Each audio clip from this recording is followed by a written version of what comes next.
ಪ್ರಿಯ ವೀಕ್ಷಕರೇ, ಇವತ್ತು ನಿಮ್ಮನ್ನು ಒಂದು ಕಾಡಿಗೆ ಕರ್ಕೊಂಡು ಹೋಗ್ತಾ ಇದ್ದೀನಿ.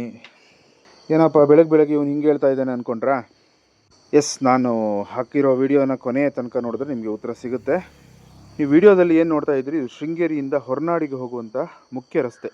ಇತ್ತೀಚೆಗೆ ನನಗೆ ಬಂದಂತಹ ಕೆಲವು ಫೋನ್ ಕಾಲ್ಸ್ಗಳಲ್ಲಿ ನನ್ನ ಕಸ್ಟಮರ್ಗಳಿಗೆ ಇಷ್ಟ ಆಗುವಂಥ ಏನು ಜಾಗಗಳು, ತೋಟ ಅಥವಾ ಗದ್ದೆ ಅಥವಾ ಯಾವುದೇ ರೀತಿಯ ಮನೆಗಳಿಗೆ ಸಂಬಂಧಪಟ್ಟ ಹಾಗೆ ಇರಲಿಲ್ಲ.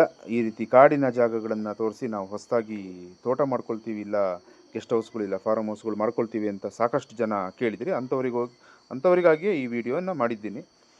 ನಾನು ಆಗಲೇ ಹೇಳಿದಾಗೆ ಈ ಜಾಗದ ರೆಕಾರ್ಡ್ ಬಂದು 1 ಎಕರೆ 25 ಗುಂಟೆ ನಿಮಗೆ ಅಡಿಕೆ ರೆಕಾರ್ಡ್ ಇದೆ. ಅಡಿಕೆ ಅಂದರೆ ಬಾಗಾಯಿತು ರೆಕಾರ್ಡು.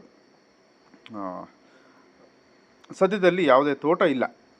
ರೆಕಾರ್ಡ್ನಲ್ಲಿ ಅಡಿಕೆ ಅಂತ ಇದ್ರೂ ತೋಟ ಇಲ್ಲ.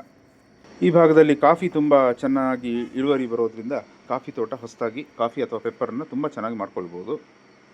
ಜಾಗದ ಒಂದು ಭಾಗದಲ್ಲಿ ಹೊರನಾಡು ಶೃಂಗೇರಿ ಮುಖ್ಯ ರಸ್ತೆ ನೀವು ನೋಡಿದ್ರಿ, ಇನ್ನೊಂದು ಭಾಗದಲ್ಲಿ ಒಂದು ಸಣ್ಣದಾಗಿ ಒಂದು ಹಳ್ಳ ಕೂಡ ಹರಿಯುತ್ತೆ.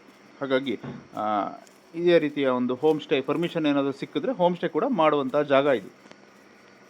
ನಾನು ಪ್ರಾರಂಭದಲ್ಲೇ ಹೇಳಿದ್ದೀನಿ, ಇದು ಇನ್ನು ಹೊಸದಾಗಿ ಮಾಡ್ಕೊಳ್ಬೋದಂಥ ತೋಟ ಮಾಡುವಂತಹ ಜಾಗ. ಸದ್ಯದಲ್ಲಿ ಕಾಡಿನ ರೀತಿಯಲ್ಲಿ ಕಾಣ್ತಾ ಇದೆ.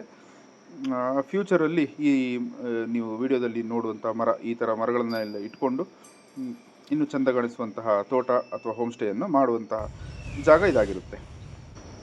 ಇನ್ನು ಈ ಜಾಗದಿಂದ ಹೊರನಾಡಿಗೆ ಒಂದು 17 ಕಿಲೋಮೀಟರ್ ಆದರೆ ಶೃಂಗೇರಿಗೆ 19 ಕಿಲೋಮೀಟ್ರನ್ನ ಅಂದಾಜಿನ ಲೆಕ್ಕಾಚಾರ. ಇನ್ನು ಈ ಜಾಗದ ಒಂದು 100 ಮೀಟರ್ನಲ್ಲಿ ಮನೆಗಳು ಇದ್ದಾವೆ. ಹಾಗೆಯೇ ಒಂದು 250 250 ಮೀಟರ್ನಲ್ಲಿ ಒಂದು ಚಿಕ್ಕದಾಗಿ ಒಂದು ಹಳ್ಳಿ ಕೂಡ ಇದೆ, ಒಂದು ಗ್ರಾಮ ಇದೆ. ಹಾಗೆಯೇ ಅಲ್ಲಿ ಬ್ಯಾಂಕು ಅಥವಾ ಇತರೆ ಗ್ರಾಸರೀಸಿಗೆ ಏನು ಬೇಕು ಅಂಗಡಿ ಮುಂಗಟ್ಟುಗಳು ಇದೆಲ್ಲ ಇದ್ದಾವೆ. ಇದು ನೋಡಿ, ಈ ವಿಡಿಯೋದಲ್ಲಿ ಕಾಣ್ತಾ ಇರೋದು ಗೊದಮಟ್ಟೆ ಅಂತ ಹೇಳ್ತೀವಿ, ಕಪ್ಪೆಯ ಮರಿ. ಈ ಚಿಕ್ಕ ಮಕ್ಕಳು ಇದನ್ನು ಮೀನು ಅಂತ ಹಿಡಿದು ಬಾಟ್ಲಿಗೆ ಹಾಕಿ ಆಟ ಆಡ್ತಾ ಇರ್ತಾರೆ. ಈ ವಿಡಿಯೋದಲ್ಲಿ ನೀವು ಕಾಣಬಹುದು ಗೊದಮಟ್ಟೆ, ಗೂಗಲ್ ಸರ್ಚ್ ಮಾಡ್ಬೋದು.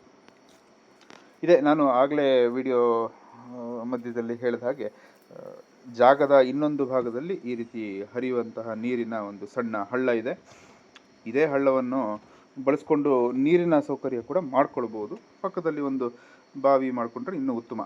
ಇದು ಹಳ್ಳದ ಆಚೆಗಿನ ಒಂದು ತೋಟ, ಕಾಫಿ ಹಾಗೂ ಪೆಪ್ಪರು. ಈ ಕಂಡೀಷನಲ್ಲಿ ಇದೇ ತೋಟವನ್ನು ಕೂಡ ಮಾಡಬಹುದಾಗಿದೆ. ಒಂದು ಲೆಕ್ಕಾಚಾರದಲ್ಲಿ ಈ ಭಾಗದಲ್ಲಿ ಅಡಿಕೆ ಅಷ್ಟೊಂದು ಚೆನ್ನಾಗಿ ಬರೋದಿಲ್ಲ. ಕಾಫಿ ಒಂದು ಅಂದಾಜು ಒಂದು ಎಕರೆಗೆ ಒಂದು 30 ರಿಂದ 32 ಚೀಲ ಕಾಫಿ ಅಂತೂ 100% ತೆಗಿಬೋದು. ಮೆಣಸು ಕೂಡ ಚೆನ್ನಾಗೇ ಬರುತ್ತೆ. 1 ಎಕರೆ 25 ಗುಂಟೆ ರೆಕಾರ್ಡ್ ಅಂತ ಹೇಳಿದೆ. ಹಾಗೆಯೇ ಇನ್ನೊಂದು ಎಕರೆ ಹೆಚ್ಚುವರಿ ಭೂಮಿ ಇದೆ, ಸರ್ಕಾರಿ ಭೂಮಿ, ಫಾರೆಸ್ಟ್ ಏರಿಯಾ ಅಲ್ಲ. ಸಾಕಷ್ಟು ಜನಕ್ಕೆ ಈ ಹೆಚ್ಚುವರಿ ಭೂಮಿ ಅಂದ ತಕ್ಷಣ ಒಂದು ಕ್ವಶನ್ ಮಾರ್ಕ್ ಬರುತ್ತೆ. ಎಲ್ಲ ವಿಡಿಯೋದಲ್ಲೂ ನಾನು ವಿವರಿಸಿ ಹೇಳಿದ್ದೀನಿ. ಇನ್ನೂ ಹೆಚ್ಚಿನ ಮಾಹಿತಿನ ನೀವು ಫೋನ್ ಮಾಡಿದಾಗ ನಾನು ತಿಳಿಸ್ಕೊಡ್ತೀನಿ. ಈ ಜಾಗದಲ್ಲಿ ಏನು ಮಾಡ್ಬೋದು, ಏನು ಬೆಳಿಬೋದು, ಏನು ಮಾಡಲಿಕ್ಕೆ ಆಗೋದಿಲ್ಲ, ಅಥವಾ ಈ ಏರಿಯಾದಲ್ಲಿ ಏನು ಬೆಳಿಲಿಕ್ಕಾಗೋದಿಲ್ಲ ಅನ್ನೋದನ್ನು ಕೂಡ ತಿಳಿಸ್ಕೊಡ್ತೀನಿ. ಕೊನೆಯಲ್ಲಿ ಹೇಳಬೇಕಂದ್ರೆ ಒಂದು ಸುಂದರವಾದ ಪರಿಸರ. ಎಷ್ಟೋ ವರ್ಷಗಳಿಂದ ಕೆಮಿಕಲ್ ಮೆನ್ಯೂರ್ ಬೀಳದೇ ಇರೋ ಕಾರಣ ನೋಡಿ, ಮಣ್ಣಿನ ರೂಪ ಹೀಗಿದೆ. ಮಣ್ಣು ಕೆಂಪು ಮಣ್ಣು, ಕಪ್ಪು ಮಿಶ್ರಿತ ಕೆಂಪು ಮಣ್ಣು, ಒಳ್ಳೆ ಫಲವತ್ತಾಗಿರುವಂತಹ ಭೂಮಿ, ಕೃಷಿಗೂ ಯೋಗ್ಯ. ಹಾಗೆಯೇ ನಾನು ಆಗಲೇ ಹೇಳಿದಾಗೆ ಪರ್ಮಿಷನ್ ಸಿಕ್ಕಿದ್ರೆ ಹೋಮ್ ಸ್ಟೇ ಮಾಡಿದ್ರೂ 2 ಪ್ರಮುಖ ದೇವಸ್ಥಾನಗಳಿಗೆ ಮಧ್ಯದಲ್ಲಿರುವಂಥ ಜಾಗ, ಹೊರನಾಡು ಹಾಗೂ ಶೃಂಗೇರಿಯ ಮಧ್ಯದಲ್ಲಿರುವಂತಹ ಜಾಗ. ಹೋಮ್ ಸ್ಟೇ ಮಾಡಿದ್ರೆ ಕೂಡ ತುಂಬ ಚೆನ್ನಾಗಿ ಒಂದು ಒಳ್ಳೆ ಬಿಸ್ನೆಸ್ ಕೂಡ ಸ್ಟಾರ್ಟ್ ಮಾಡಬಹುದು.